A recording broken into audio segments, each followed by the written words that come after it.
This is where the mind meets the magic. We dive a little deeper every time. Theme parks, cruise ships, and travel. If you don't listen, maybe now it's time. Hello and welcome to Mousekast, the podcast where the mind meets the magic. We have a very special show for you tonight with the 4th of July coming up this week. We are literally taking to the skies, and the sky is the limit for tonight's podcast and vidcast. Hawk, Matt, and Megan, how are you doing? Welcome back to Mousekast. Doing fantastic tonight, Chuck. Yeah, it should be a lot of fun here. Ready to start this off with a bang. Absolutely. We've got natural fireworks as well, and we have a special guest joining us tonight. Mark Jones has escaped from the chat and is joining us tonight because we're talking all about fireworks and fireworks at Disney, and who better to talk about fireworks than a fireworks expert. And Mark Jones is a licensed pyrotechnician here in Virginia with me. And so we thought, hey, Mark, why don't you come on the show and let's talk a little bit about fireworks and some of the technology and some of the back-end things that, frankly, we never see as we're standing out on Main Street and watching fireworks. So, Mark, welcome to Mousekast. Thank you very much. It's great to be here. Absolutely. So we've got a great show going on tonight. So we wanted to kind of talk about a number of different topics with the 4th of July coming up in just a few days here. And obviously when you think of the 4th, you think of fireworks. And so, first and foremost, guys, fireworks shows have been at Walt Disney World almost since day one. Is there a particular nighttime fireworks show that you guys all think was the best? Because we've had a number of iterations through the years. Matt, we'll start off with you. What do you think as far as nighttime fireworks shows at Disney? And mostly we're talking about the Magic Kingdom because that's where the majority of the fireworks shows take place. Yeah, so I'm going to say that the current show right now, Happily Ever After, is currently my favorite. I think it just encompasses like the new technology with screening on the castle compared to what everybody's traditional favorite is in Wishes. I think it takes it up a notch while still telling the story like Wishes was trying to do. So the current version of Happily Ever After is my favorite right now. Cool. All right, Megan, what do you think? I'm going to go with Wishes. I'm going to go back. I still can just listen to that soundtrack and I just all the emotions and all the memories from standing there. I enjoy the addition, you got the fireworks. I enjoy the addition of all of the new technology and the projections, but I also liked the fact that with the Wishes shows and anything prior to Happily Ever After, you didn't have to worry about how close you were to the castle because there wasn't a projection. So you didn't have to worry. You got to focus solely on the fireworks and they really were the thing. And it didn't matter how far back you were. And now there's all this jostling to be up in the hub because are you going to be where you can see the projections? I miss kind of the old school a little bit more. And Wishes was just, Happily Ever After is spectacular, but Wishes is my absolute favorite. All righty. Hey, Mark, what do you think? Well, I'm going to have to go with Happily Ever After only because it's just one of those memories I have. There's nothing like, my at the time, a 17-year-old son, a friend of his that came with us from up in Jacksonville, and my 13-year-old daughter at the time, just singing with reckless abandon at, we were eating dinner, and they just stood up and started singing to that. And it's just one of those things where when I think of the fireworks show, that's what I think of now is just them being little kids, even though they're, upper age teenagers. But I think Luminous from a technical standpoint is really impressive. So, but from a sentimental standpoint, I can't. It's Happily Ever After for me. All right, Hawk, and you've seen many a fireworks show at Disney. I have, and I got to go with Epcot Forever. No, I don't. I'm just kidding. I would never go for that show. But for a second there, I thought you were going to say Harmonious, but anyway. No. Epcot Forever. Those jet skis were amazing. But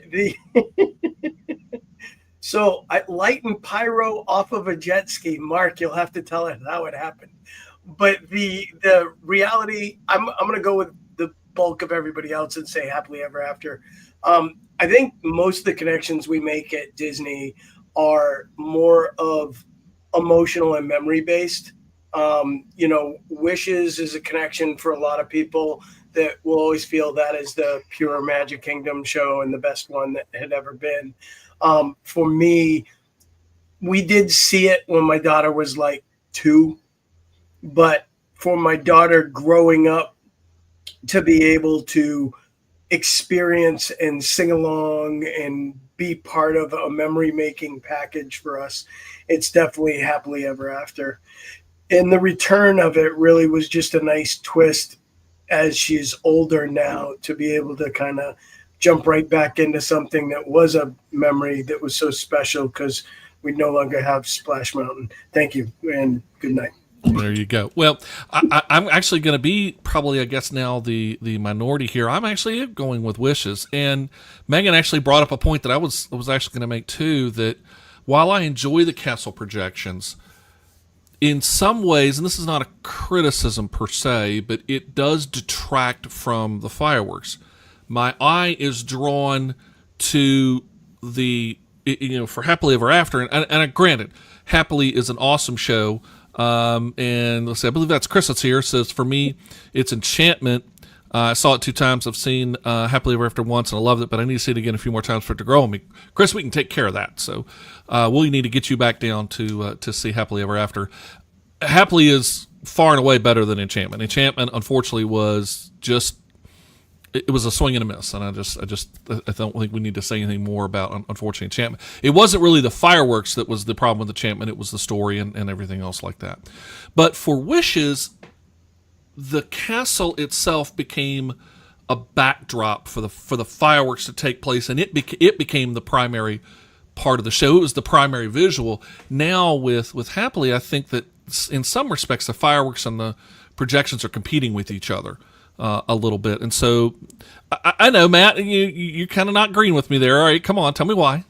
I literally just rewatched. I haven't seen it in a while, so I rewatched it before the show. And being from the point of view of, I think if you stand back a little bit farther on Main Street and get the whole view of everything, I think the projection and the fireworks go hand in hand, and it helps tell the story overall.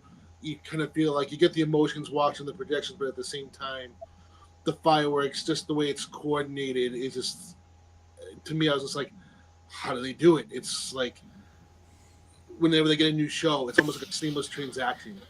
So it's just like, how it to me was just mind-boggling. So to me, and Matt, you bring up a good point, like with the fact that Wishes in its time, was the premier show, and as time and technology has advanced, they've been able to level up, and as things progress, that leveling up continues. I mean, we just went and saw Universal's new Sensational show last week, and Jen and I had actually never caught a drone show live. Like, I know they've been all over the place. I know people have seen them everywhere. I've watched them on TV or video, but I've never seen one live. And when you combined a water show, a projection show, fireworks, and drones, yes, it's busy. Yep, there's a lot going on. But man, what an experience. We were just blown away by how well they did with that particular show. And SeaWorld now has a drone show that's included in the night show. I think you're going to see it a lot more commonplace moving forward. It also, some of the foreign countries use silent fireworks, which, I'm sure Mark can enlighten us a little bit of how that's able to be done. But, silent fireworks saves animals from, we don't use fireworks in Animal Kingdom because of the disruption to the animals. If you can get to the point where silent fireworks become a reasonable or accessible option, they may be able to put a night show in there. And I'll say that the night show that used to exist at Animal Kingdom was also, I loved that show personally. I love Rivers Alive. Yeah. I think they had an evolution that needed to take place to improve upon certain things, but I wish they wouldn't have given up on it so quickly and kind of just pulled it, because there is no more beautiful park in certain sections at night than Animal Kingdom. Totally agree, and I think that was unfortunately, and there may be other reasons why Rivers of Light got pulled so quickly, but nevertheless. Now, Matt, you brought up a point, and that's again the reason that Mark is here. You asked and said, "Well, how do they do that?" All right, so Mark, walk us through a little bit. Now, granted, we're dealing with Disney, and correct me if I'm wrong, but Disney is the world's number one consumer of fireworks. To my knowledge. Yes, they're the world's number one consumer of fireworks, and actually the world's second largest consumer of explosives in general, second only to the United States government. So there you go. So it's the U.S. presumably military, and then Disney. There you go. Yes. Yeah, exactly. All right. So take us through kind of. We're all standing in Main Street, okay, or wherever around, and we're watching fireworks. First and foremost, there's not one section of fireworks. There's actually multiple launch points. Correct. Yeah, there's multiple launch points. Some of the fireworks that they use are set off quite a ways away, and then others are actually what are called close prox fireworks. They're the close proximity fireworks that are shot off that have theoretically zero fallout. So those are the ones that the big glittery things that they shoot off the top of the castle over people's heads and stuff like that. It's the same kind of fireworks you'd see at a concert, indoor. Theoretically, they don't have any fallout. That's not to say that they're not, that they don't, and sometimes they don't, cause problems, because when it boils right down to it, they're all cheap, generally made in China fireworks that, generally are safe, but sometimes can have issues, and that's why there is the safety zones around everything. Right, I was going to say, because there in it's like marriage. Exactly. Careful there, buddy. You've got a big date coming up this week too. Jen, in advance, we apologize for Hawk, but again, that's another story. But I mean, that's why they clear out, the areas around. I think we've all been annoyed at some point when they start pushing out, new fantasy land right behind down by the carousel. Yeah. But yeah, they really need to make sure that just in case something goes wrong, that there's nobody there. So. All right, so walk me through a little bit of this. So you've got the launch areas, the close ones, and those are up on top of, I guess, PhilharMagic, and up over top of, like, is it, I guess, Snow White and or not Snow White, but the old Princess Meet and Greet. What used to be Snow White Scary Adventures, it's now like Winnie the Pooh. Yeah, Megan, Winnie the Pooh. So what kind of fireworks are they lighting off there?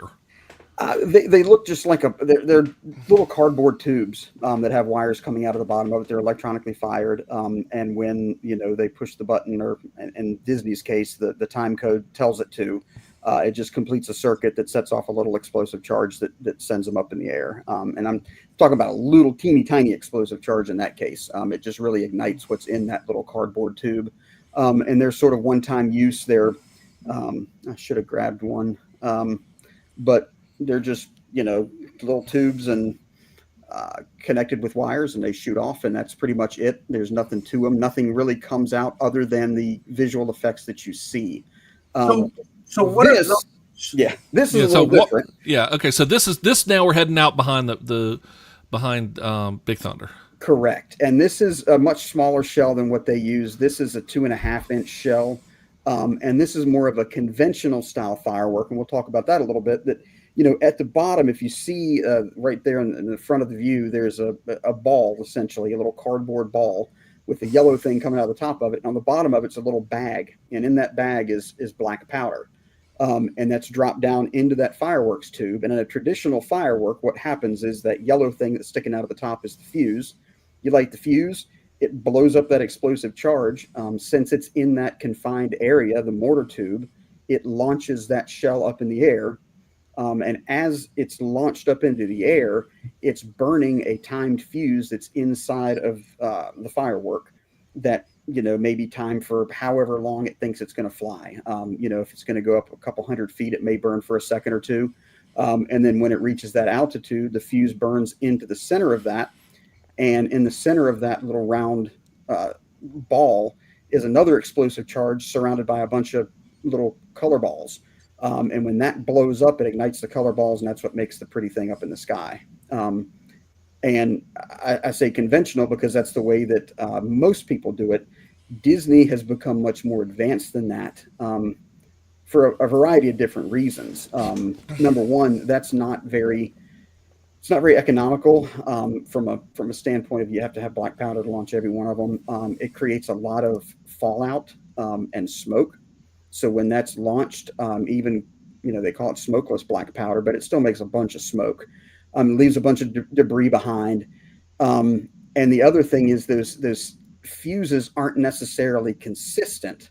So Disney really patented back in the 90s a new technology of doing fireworks that's significantly more expensive, than what we do.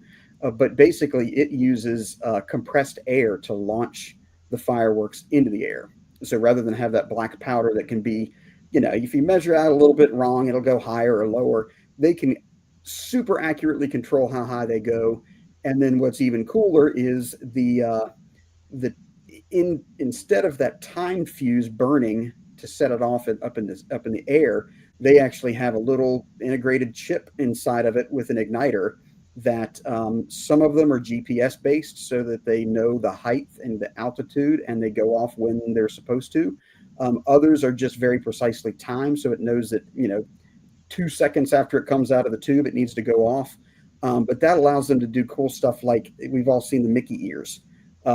When the big firework goes off in the middle and you have the two middle Mickey ears on the top, that's super, super hard to do with the traditional firework. So Disney's really pioneered a lot of really awesome stuff in the firework world, but it ain't cheap. We don't do anything like that. So Yeah, I was going to say, that you're talking about those GPS. I mean, that's that little chip that's on every firework that gets blown up every night, night after night after night. That's that gets expensive fast. As we were kind of going through this, though, there's a reason why that main launch area has to be so far back. You want to kind of walk through that? Yeah, I mean, you're dealing with high explosives here. They're considered to be high explosives. The things that are used inside of fireworks are not real friendly. If you think about some of those larger shells that go up, those huge willow, look like a big weeping willow tree, or the big, just a huge starburst, they're probably, and Disney's very quiet about what they do. They don't release a lot of information, but it's probably about a 10-inch diameter shell.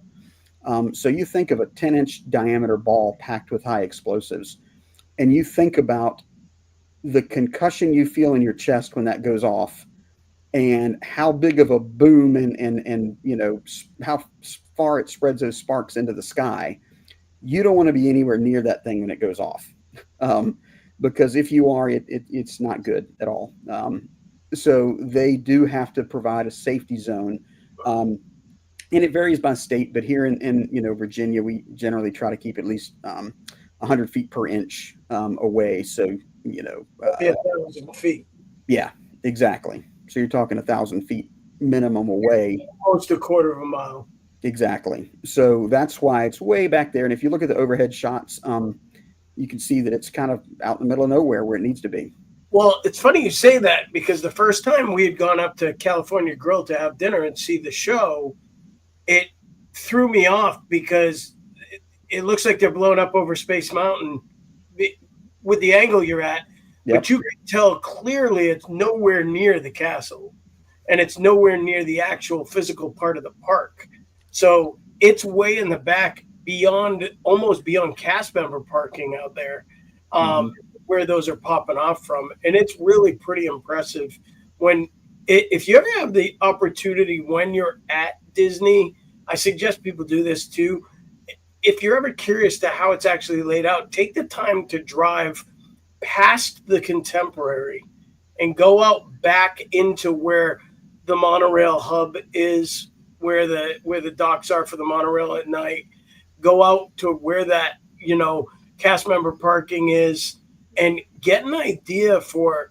I mean, there's condos literally across the street from that you can sit in those condos and watch the fireworks closer than you're at the castle to see those every night. Mm-hmm. And I have friends that live out there, and we've gone out and done it. And it is pretty crazy when you realize the caliber of what you're talking about with, time and space and everything else. And I think that's one of the things people, you touched on how intensely intelligent some of these fireworks and systems have become.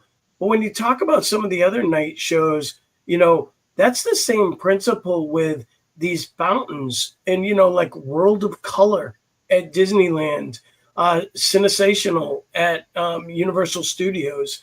SeaWorld has stuff in there. And now we have Epic, which has an incredible fountain system and light show. And some of the things, to Matt's point earlier with technology, LED bulbs, the minute ability to have microscopic sized, very bright light. It doesn't visibly have to interfere with the outer structure, but at night you really see it. It really pops, whether it be in sidewalks and things like that. And I think what theme parks are doing now, the overall collaborative effort of not just a fireworks show, but everything, to Matt's point earlier, really is just you can't look away and miss something. There's so much going on. You're going to miss something staring straight at it, and that's impressive because every time you see one of those shows, just like one of the things we love about Disney, you see something different. You see something you didn't notice before. And even though it is a lot to take in, to Chuck's point, and from a Disney purist and someone as old as Chuck, you have to realize that, they I'm just playing, Chuck. But the reality is, like you love and wishes, that's kind of that traditional realm. And the evolution is really incredible. Where shows are now, where can they go from here? Because some of those technological fireworks shows you see specifically in countries like, in China, in Abu Dhabi, where money is, no where, object. yeah, exactly. Dubai, some of these places, what technology are they using that is even making perhaps Disney look a little on the obsolete side? Do you know of anything that's out there right now that is just super, super high tech? Well, one of the things that Disney has to look out for, I think, and they have to pay a little bit more attention to than they might do in Dubai or other in China, is the environmental impact. And you can make all kinds of really pretty colors and all kinds of really pretty effects, but when you do that, you're probably using some pretty nasty stuff that is going to have some fallout. I think that's one of the reasons that Disney has switched up sort of what they're doing at Epcot, because the reality is to get those bright blues and pretty, just intense colors, you're burning some weird elements that, like magnesium and stuff like that, right? Well, magnesium's magnesium, yeah. that I mean, magnesium glows bright, but that's more of just like stronger illumination, isn't it, Mark? Yeah, it's you're getting into all kinds of odd chemical salts and stuff to get the colors, like copper salts and just weird stuff, barium salts, that generally speaking, when they burn, aren't the greatest for the environment. And I think more importantly, especially in like Epcot, you've got a giant body of water right there that everything's falling into. So when those shells go up, those balls are thick cardboard. I mean, they're, to get that big boom, you have to have real high compression, which means those balls can be, a half-inch thick cardboard. So when they blow up, it sends little pieces of cardboard everywhere, and that cardboard is coated in whatever chemicals are inside of that firework. And when they fall to the ground, or in the water in that case, it starts to not do great things for the fish. So I think part of what you're seeing in Dubai and some of those other countries is they're using a lot of really cool chemicals that we probably aren't allowed to use here. Okay. But we can put them in our food. Oh, of course, yeah. I mean, Sure. eating it's fine, just can't blow them up. That's right. But one thing you talk about it, and I was kind of looking on Google Maps and to try to find exactly where kind of the launch point. I think it's there, but I'm not sure if this is the right spot. But the point behind it, though, is that we know that Villains Land is going to be expanding out behind Big Thunder. Oh, wait a minute, Chuck. We're going to get super bright colors at Disney. Because if anybody's going to say, screw the rules, it's the villains. I mean, well, there you go. Yeah. We're going to get fireworks for days. Yeah. Neon greens and all of those fun a lot of colors. neon greens. That's right. But, how will that impact the process of fireworks? And I asked this question to get to this also. Looking at how the process is now. So, Mark, kind of walk us through setting up a show. Because it's not like, now granted, Disney has established places that they do this, so it's not like you're having to do everything from scratch. But it's not something that they just whip and go, oh, hey, here we go, next show, go. It takes a little while. Oh, yeah, it definitely takes a while because, I mean, there's very strict regulations as to how you can store these things. Because, once again, they're high explosives. One of the things that, you do have to be very cautious about is the fact that there's not a lot of places you can get high explosives. And fireworks are one of those places. And we've seen it before in, some not so good people getting consumer grade fireworks and reusing them for unintended purposes. And it's even more so with the commercial grade stuff because you're talking about some really, it's a different classification. The consumer grade fireworks that you get at, if you go to the fireworks store, they always have a little diamond there that says 1.4. That's the grade of explosive that is used in consumer fireworks. If you look at professional firework trucks when they go down the road, they have a 1.3 on them, which is a higher grade explosive.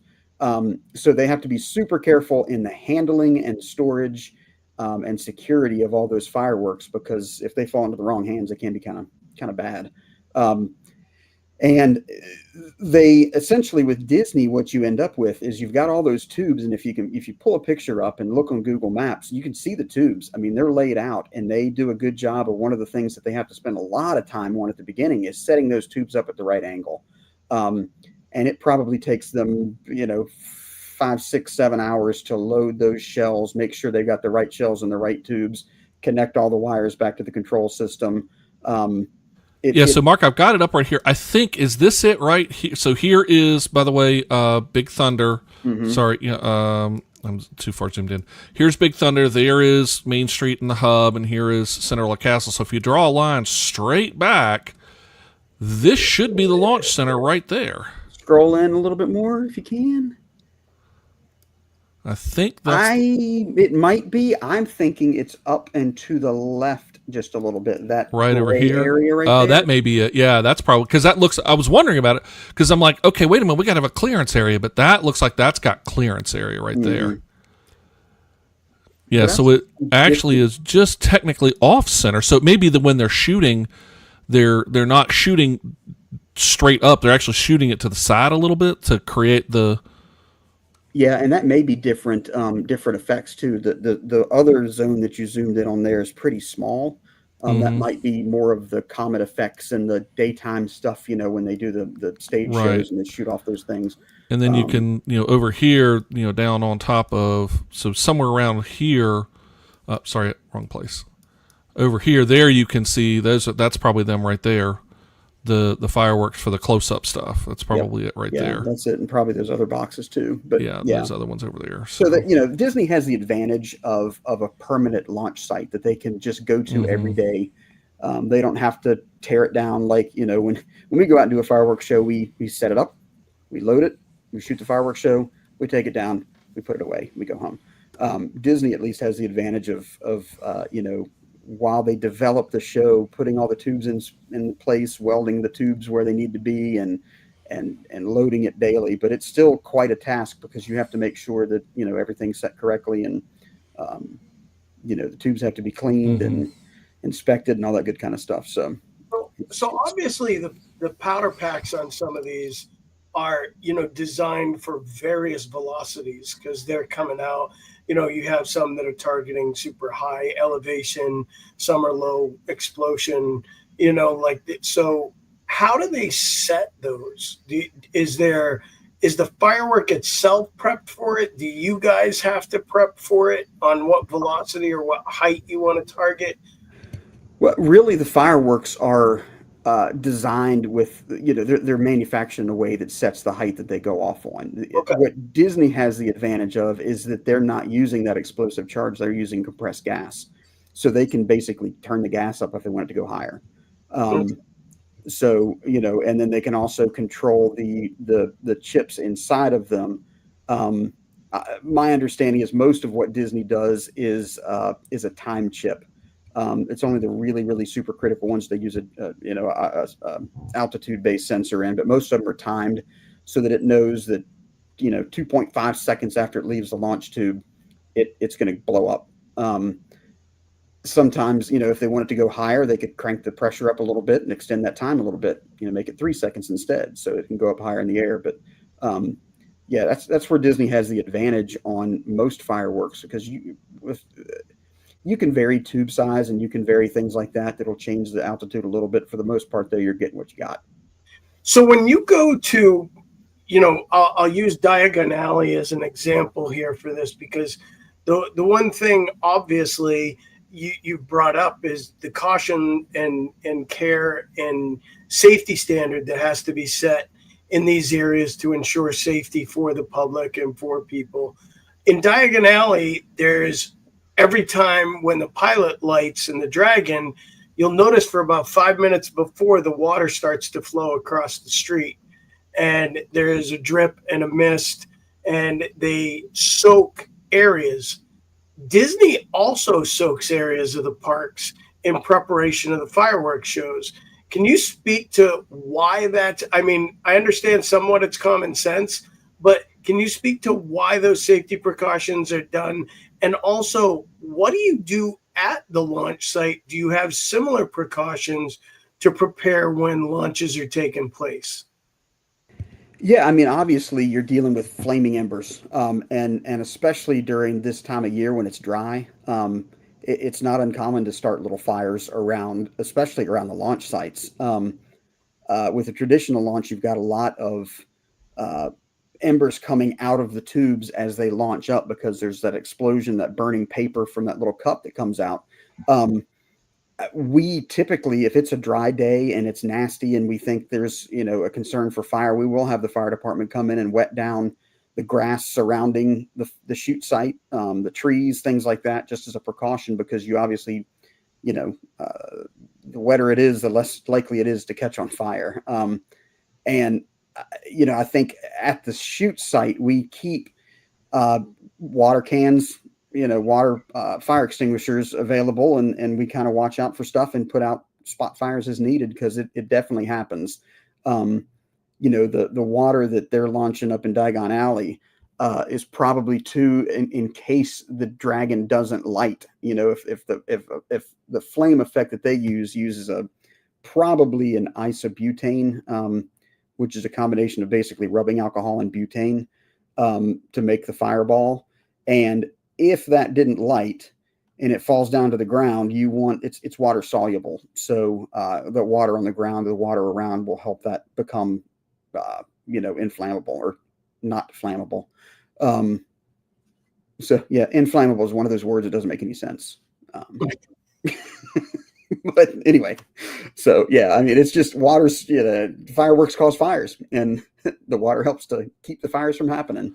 Now, when you're doing a public show, sorry, Chuck, I don't mean to go ahead. I think you're getting ready to ask the same question I am. Let's kind of walk us through, you're doing a show and you're there right on the ground, literally right in front of where those things are going off. In fact, I think, Huck, we have some video that Mark sent us of an example of doing a show. Do you have it ready to go? Because I do not. Oh, okay. Hold on. I'll get it ready for you while we're doing it. So Mark, walk us through it real quick. Yeah, and once again, this is where we differ a little bit from Disney, because Disney pushes a button. Realistically, if you're standing next to the castle, and if you look at the two little turrets that are on each side, and one of them you can see the little slit at the top of it, There's somebody sitting in that castle or that little turret that has a big show board, and they push that start button and it just does its thing. Once all the fireworks are loaded, it launches the fireworks. There's somebody back there, there's safety people watching it go off, and it just does its thing. It's all electronically fired. We typically do things a little bit differently depending on the show size. It's not economical sometimes to electronically ignite every single shell. So sometimes we take a good old road flare and actually stick it on the fuse and launch it up in the air.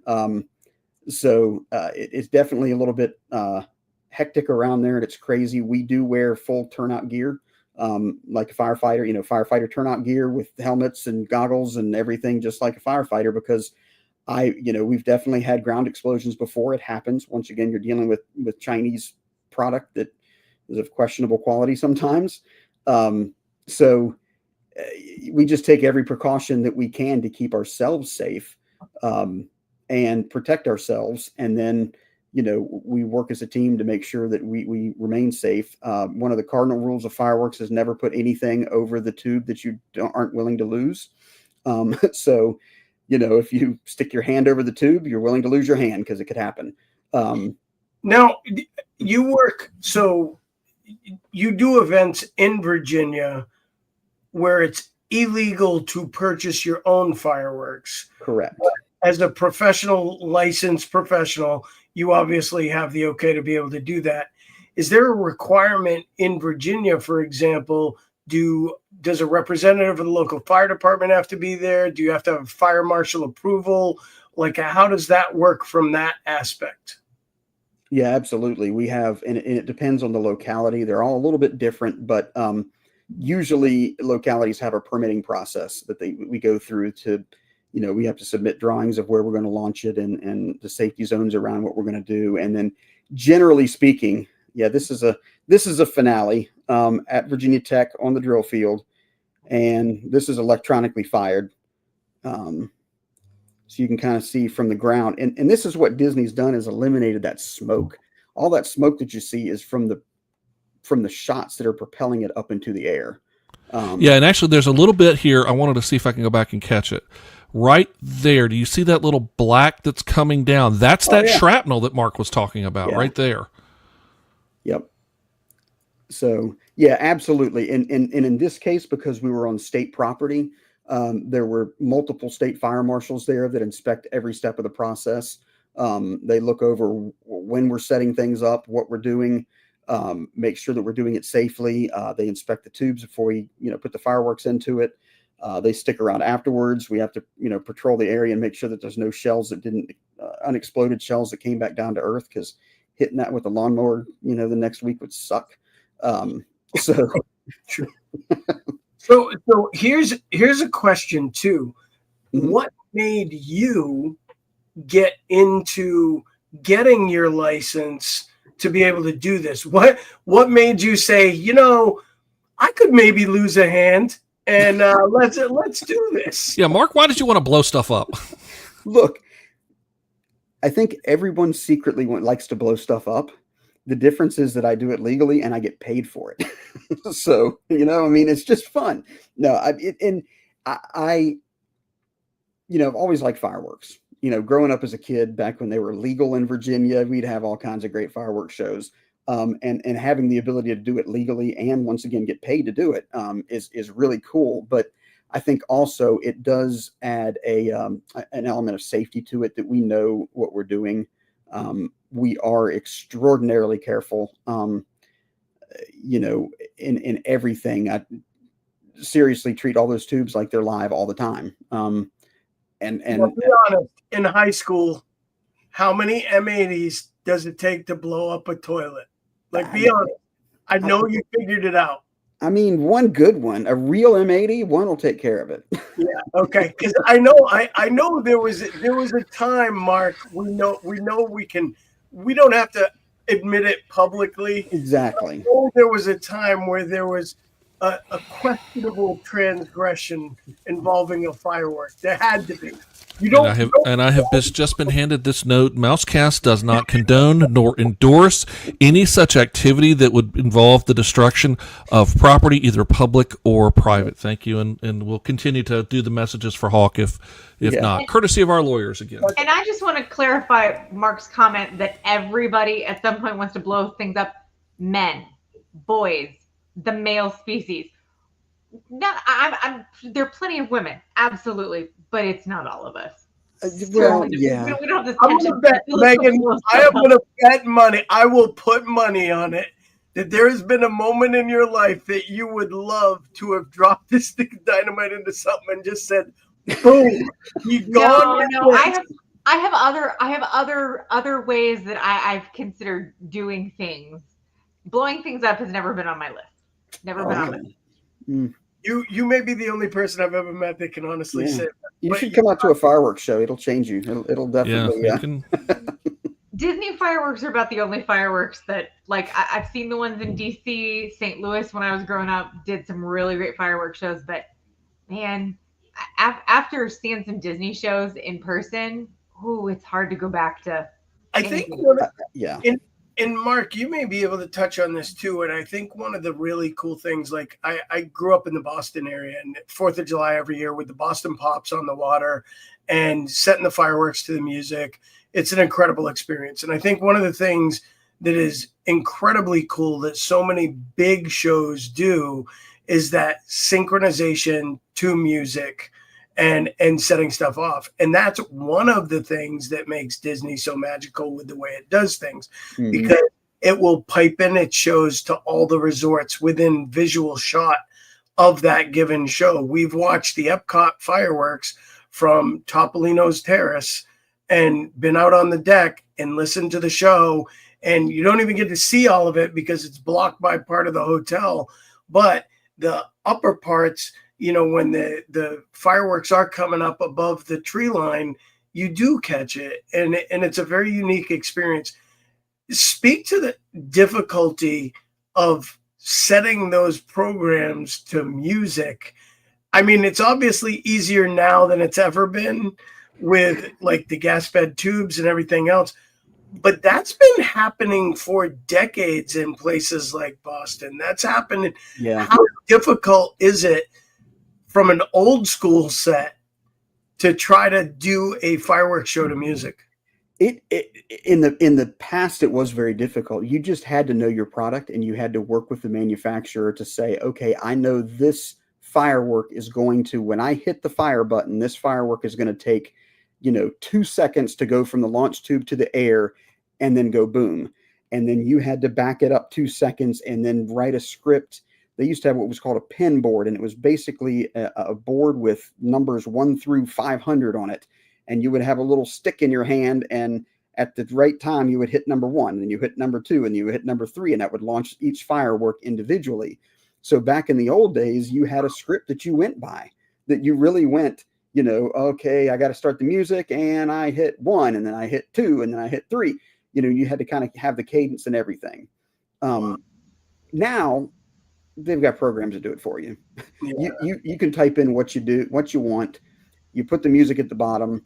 You can drag things around and move it, kind of like just video editing software. It's basically the same thing. You're putting effects in. It knows when the effect's going to go off, so you can just sort of sync it up to the music. And with AI now, it can pretty much do it for you. And it becomes a matter of hit and play. So it knows what shells you're putting into using for each particular hit. Yes. Like at Disney, each tube is labeled with what shell goes in which tube. And it knows that particular shell is going to be in there, and that's going to have this effect. I will say that, the past couple of times I've been up to Disney, I've really paid close attention to the shows. They're not the same shows every night. There are some that are better than others. I think sometimes they launch some more experimental stuff. Sometimes it's just the regular old fireworks. And then other times you get all kinds of cool little peace signs and smiley faces and all that kind of stuff. And so Disney knows the timing of the shells. I think they vary the design of the shells a little bit. But Yeah, they pretty much know from the manufacturer. They make a they're going to give them specification that says this shell goes up at this speed and blows up, this long after it launches.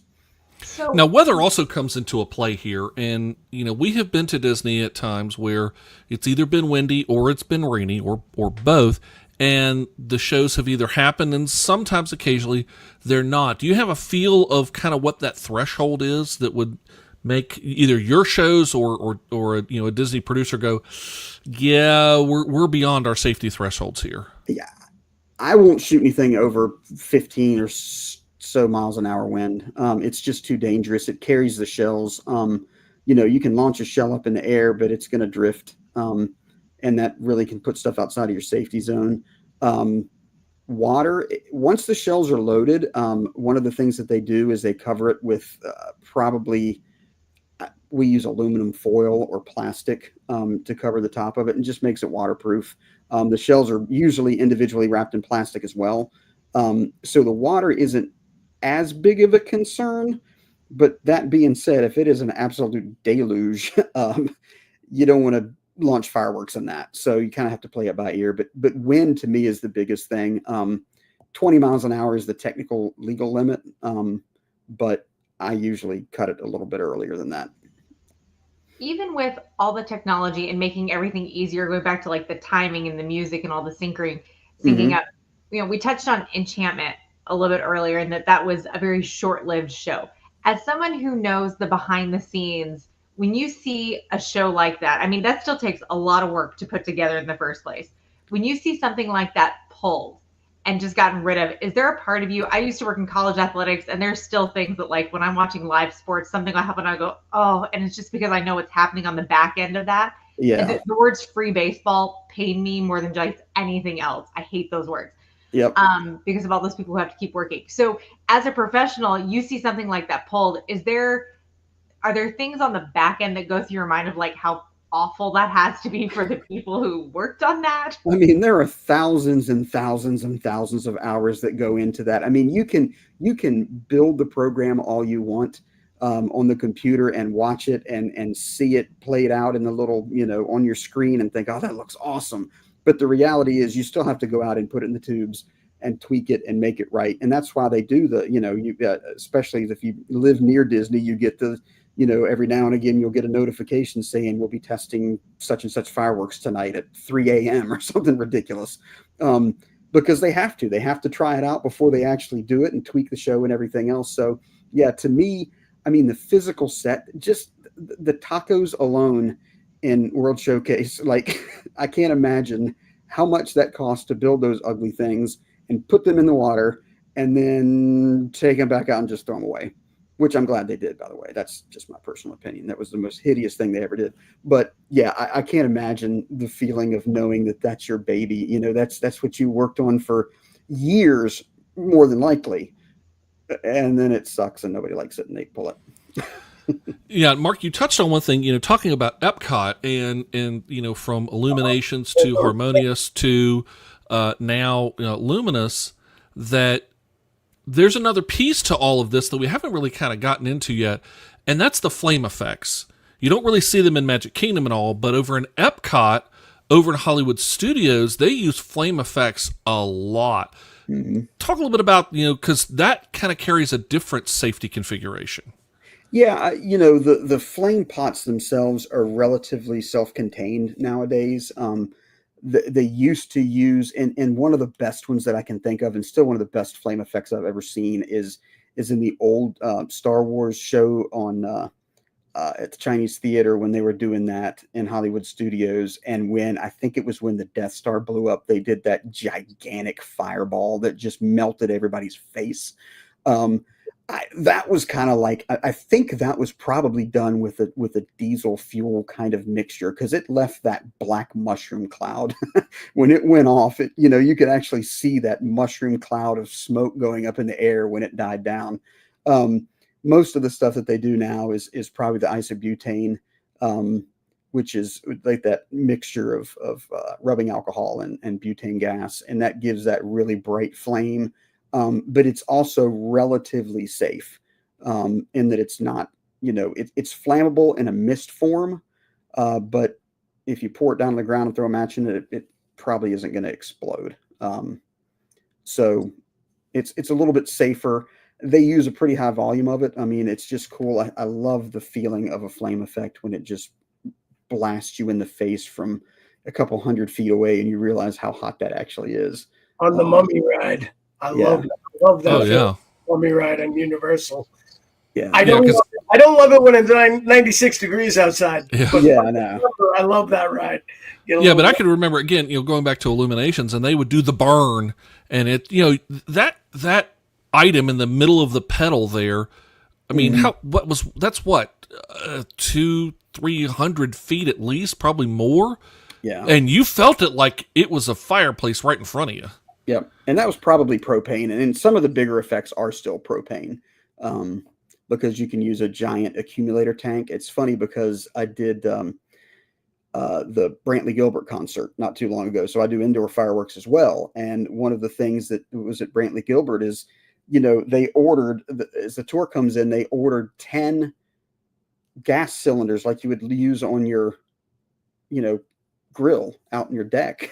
And they just hook them up to the little machine. Now they have a giant accumulator that builds up a bunch of that gas and then launches them up. And that's what sends the big flame effects up.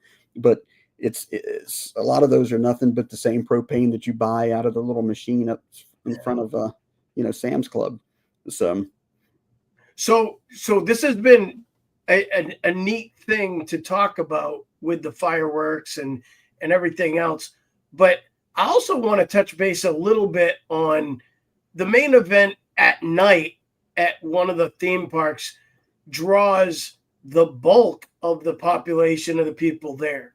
So are you the person that goes and watches with the masses, or are you riding and taking advantage of the lower wait times and going to play a little bit because you do understand how things work? So are you fascinated by the show, or do you find yourself going, yeah, I got this, I'm going to get on Mummy again, or I'm going to get on Thunder Mountain, or, All right, here comes Real Confessions with Mark.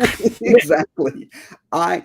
As soon as the fireworks music starts, now if we're doing something, we'll watch it or whatever. Like if we were eating it, and we just watched them or whatever. But for the most part, if we're there for multi-nights, we might watch the show once, and then the rest of the time, man, we were heading straight to Big Thunder because you can walk on. And and that is one of it. When that ride is on, that is even better than watching it from Snow White and the Mine Train.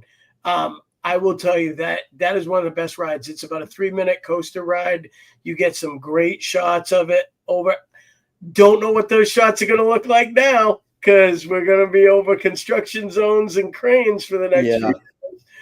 But that's a great thing. And I think, they're bringing back the night parade later this month. So are you more of the fireworks explorer, or are you like super stoked for this night parade and want to be able to see it? It depends on how good the night parade is. I mean, I'm really hoping this becomes the East Coast version of Paint the Night. Yeah, I would too. So we're talking about Disney Starlight. It opens up July the 20th. In fact, Disney is already anticipating heavy volumes. They've told annual pass holders you must have a Magic Kingdom I already got it too. You have to have a Magic Kingdom reservation for like that. I think it's like that whole week almost. And so, they're anticipating some pretty heavy attendance at the Magic Kingdom for the premiere of Starlight coming up on July the 20th. So one of my questions for all of you and the whole cast is there is such a variety. And the folks watching at home. Yes. Yep. There is such a variety of nighttime events now in theme parks. They often have concerts that you can go attend for free. With your price of admission. Free is not a word Disney or most major theme parks say. Yeah. However, there is no additional charge to see the free. $0. Yeah. But your Mickey pretzel costs you $38.75.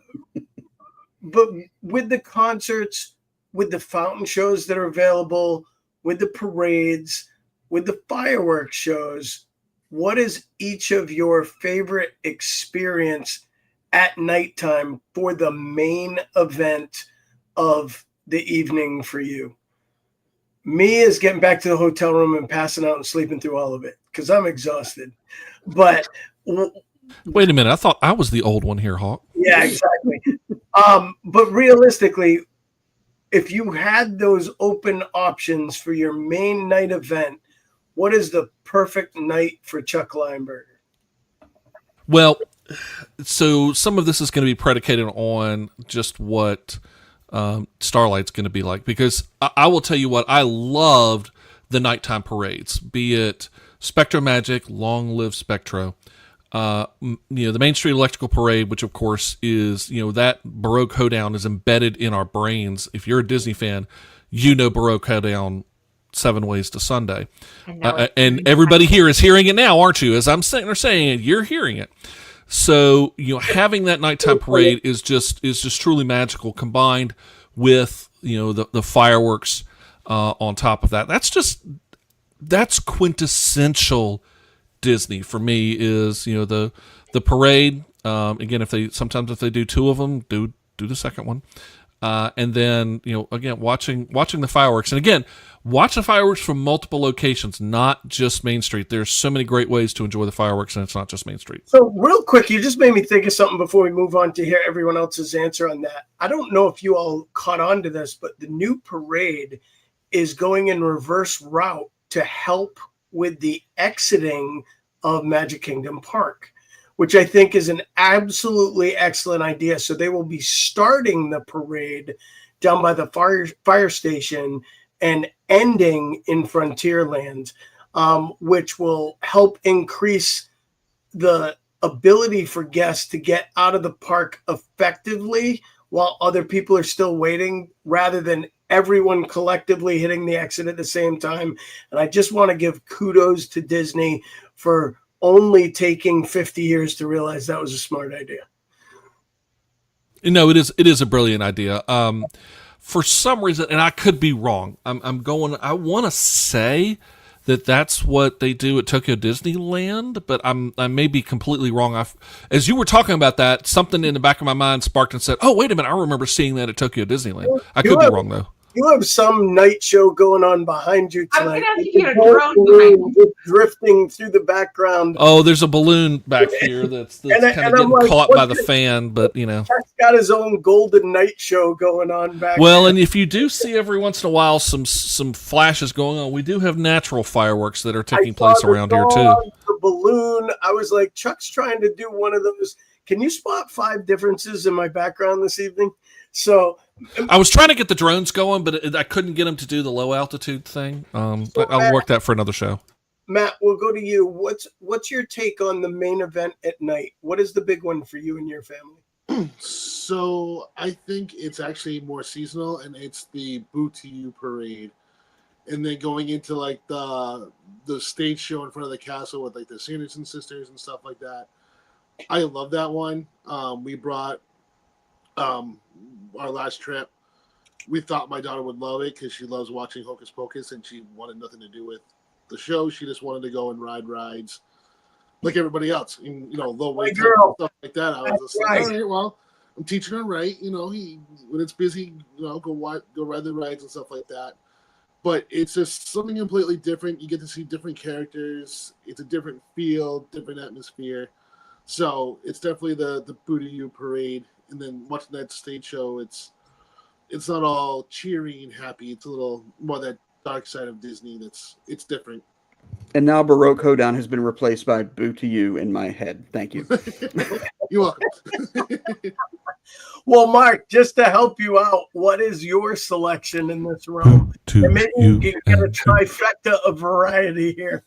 But so, being the giant firework guy that I am, and really having to focus on what I think is by far and away the best show that Disney does, I'm going to go with the Grand Fireworks Spectacular, The World of Color.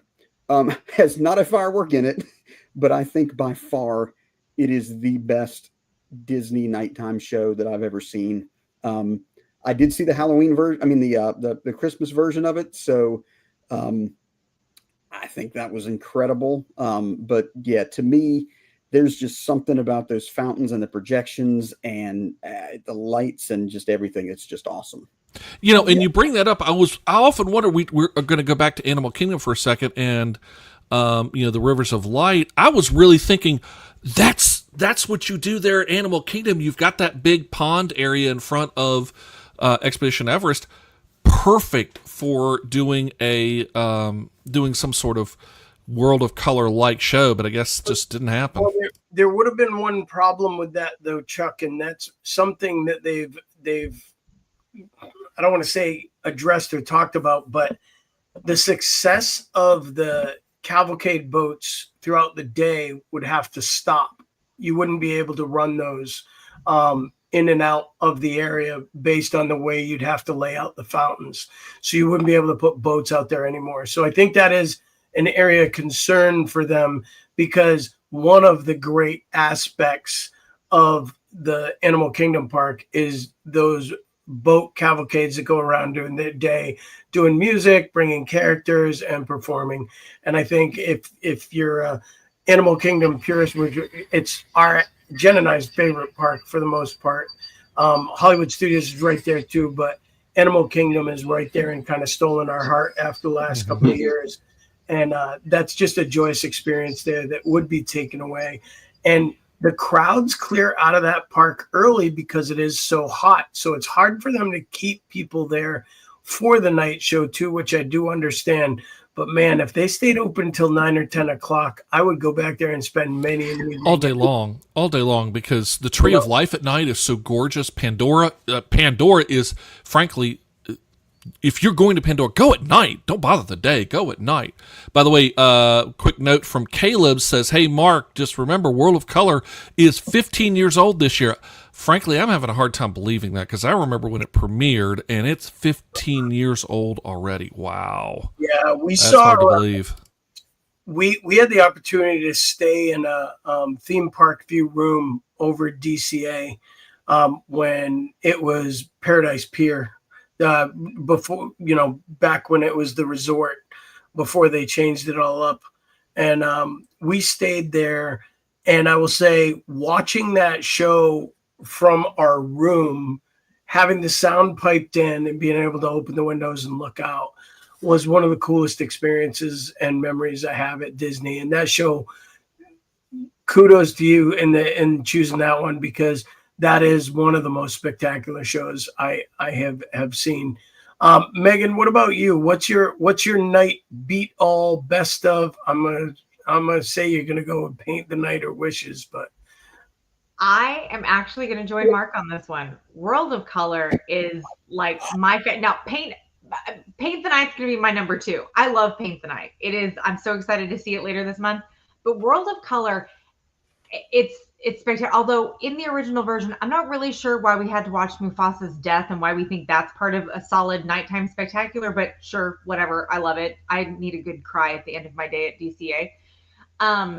But I will say that, 15 years World of Color, there have been, 3, 4, we're on the 5th or 6th iteration of World of Color in 15 years. Yeah, it's had a couple of rewrites. And I think that to go back to this, Wishes, Happily Ever After, people kind of go after each other about these things. There is an evolution. And speaking to the crowds, do you ride rides during the fireworks? Do you watch them?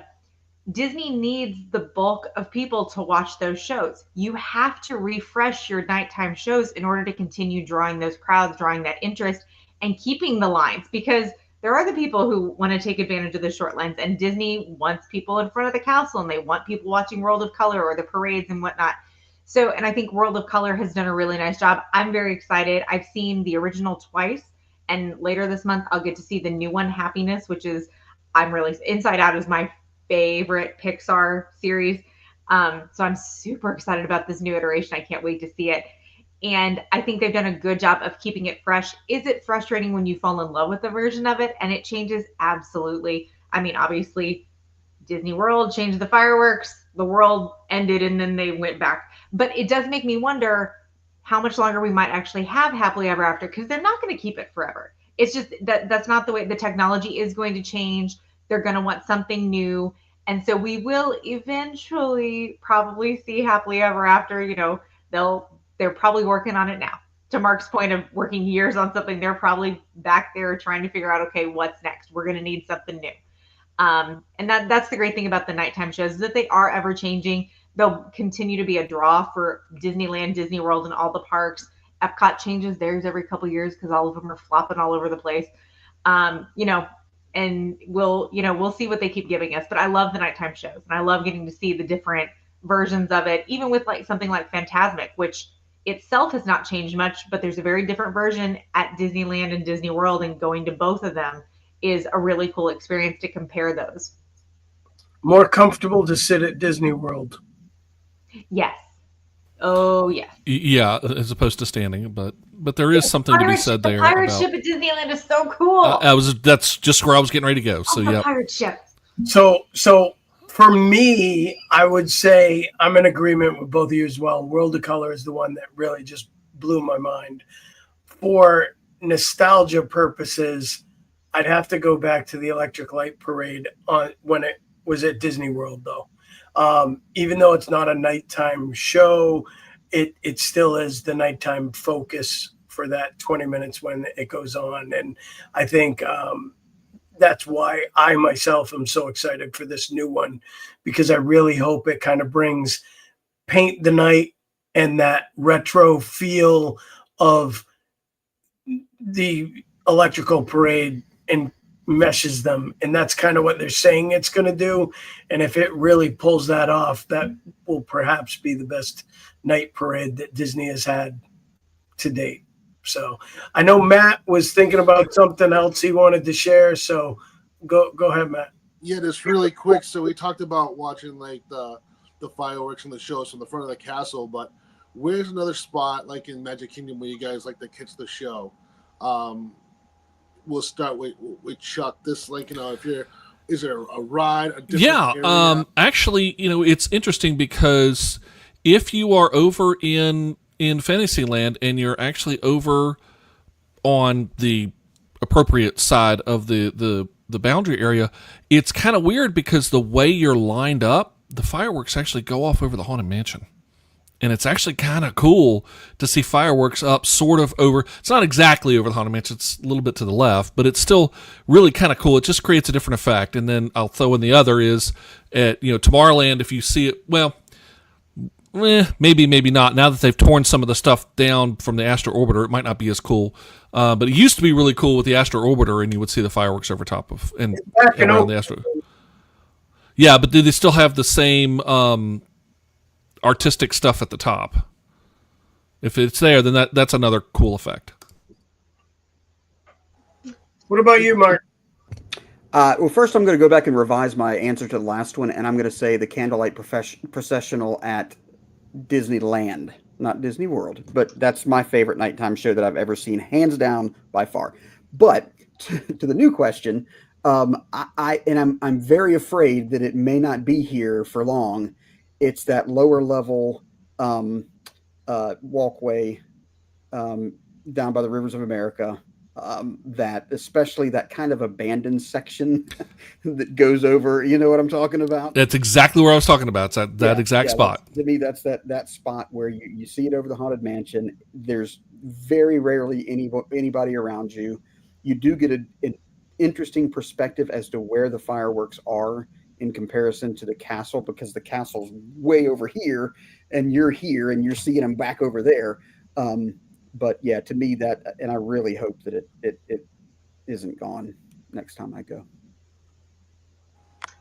For me, I'm going to say, so first of all, I'm going to hop over to Disneyland real quick, because at Disneyland, you also have Galaxy's Edge. And if you go to Galaxy's Edge during Disneyland fireworks, they have a whole different show for you with the same fireworks. It's multi-purpose, and it's better than what you get, I think, on Main Street. I have never been overly impressed by Disneyland Main Street fireworks. Sorry, Disneyland. But Galaxy's Edge, very cool. And something very different, because we don't have that at Disney World. At Disney World, and it's never a guarantee. And I feel like it's been happening less because, the internet got a hold of it, made it a thing.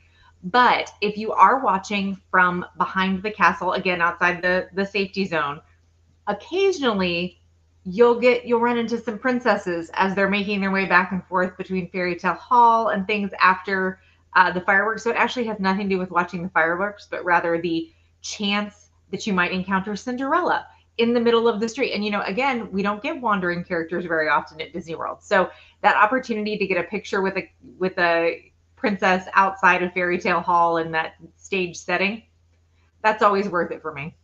See, I met my Cinderella at Universal, so I gotta go with that one. But those brownie points some more this week, Hawk. I see. Yeah, and I'm still not in trouble, to my knowledge. But I'll be told if I am. Yep. Caleb, by the way, says his favorite nighttime show was and always will be Wishes at Walt Disney World Magic Kingdom. Caleb, I mean, I'm telling you what, Wishes is an awesome, awesome show.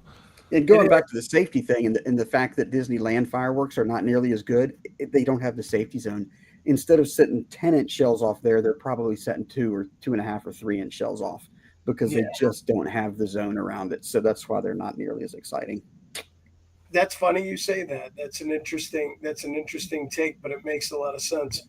When I saw them for the first time, that was the first thought that came to mind was, wow, these are not very big shells. And it's not a very big castle. Like you got the cottage castle there in front of them. It's not really like, yeah.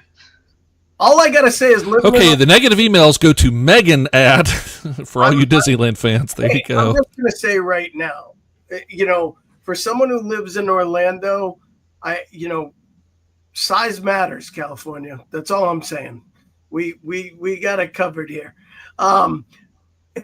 Bigger castle, bigger fireworks. You dirty-minded folks. So I guess that means at Shanghai, then they're lighting off 2-foot wide shells. Yes. And see, the rumors. Oh, it's in China too, but I mean, the rumors are not true. So but the reality for me, I would say my favorite spot. I already said I love to ride Big Thunder Mountain. I think it's amazing back there to ride during the show. It used to be Splash Mountain, but I can't get the same feel with the Tiana's vibe. It just doesn't fit for me. So it is what it is. But standing on the bridge, that's the lower bridge in front of the end of the drop where Tiana's comes down and looking over at the fireworks and having the reflection of the Liberty Bell in the water with the fireworks blowing up on top of it are some of my favorite pictures I've ever taken at Disney. It's really a beautiful spot. Yeah, unfortunately, we're going to lose that too. When I talked about my kids dancing with Reckless Abandon, it was outside at Pecos Bills in that little area right there by that bridge that they were singing and dancing to Happily Ever After. So it is a cool spot. Yep. Matt, what about you? So my new favorite spot is actually riding Dumbo. We had somebody tell us like, hey, this is a fantastic spot to watch it. And I'm just like, oh, this would be a first. And I sat next to my daughter. We rode it twice, and literally just watching her jaw just like the entire time the show was going on. It was just an amazing memory, and I'll never forget it. It's one of my new favorite spots. We also watched it a little bit from the People Mover. Yeah, the TTIs will say that's also kind of a cool one if you can time it out right. That one's pretty good. I mean, if you go inside, you kind of in trouble, or there is the covering and stuff like that. But that was also a new experience that I feel like people are just like, oh, you can get a ride and you can watch the show at the same time. Yep. So there's so many great nighttime experiences at Walt Disney World, Disneyland as well as we've talked about that you really can't go wrong at pretty much any of the parks. Animal Kingdom, again, we talked about a little bit of a challenge nighttime there, but we have so many great nighttime experiences, and as we said, some new ones getting ready to premiere at Walt Disney World coming up later this month. I want to say a huge thank you to Hawk, Megan, and Matt for joining us, and a special thank you to our pyrotechnician, pyromaniac, Mark Jones, who has joined us tonight, and hopefully you learned a lot, I know I did, about some of the science and some of the back end of what happened. So the next time you're watching fireworks at Walt Disney World, you'll know a little bit more about what it takes to put those shells into the sky. Hey, we do this every Tuesday night here on Mousekast at 8:30 p.m. Eastern. Join us on YouTube. Join us on Facebook, we are live. Come and be part of the conversation and enjoy the experiences that we're doing and having fun and talking about Disney. Remember, the last Tuesday of the night is always game night. Come and join us and play along. This is Mousekast, the podcast where the mind meets the magic. And so until next time, we'll see you.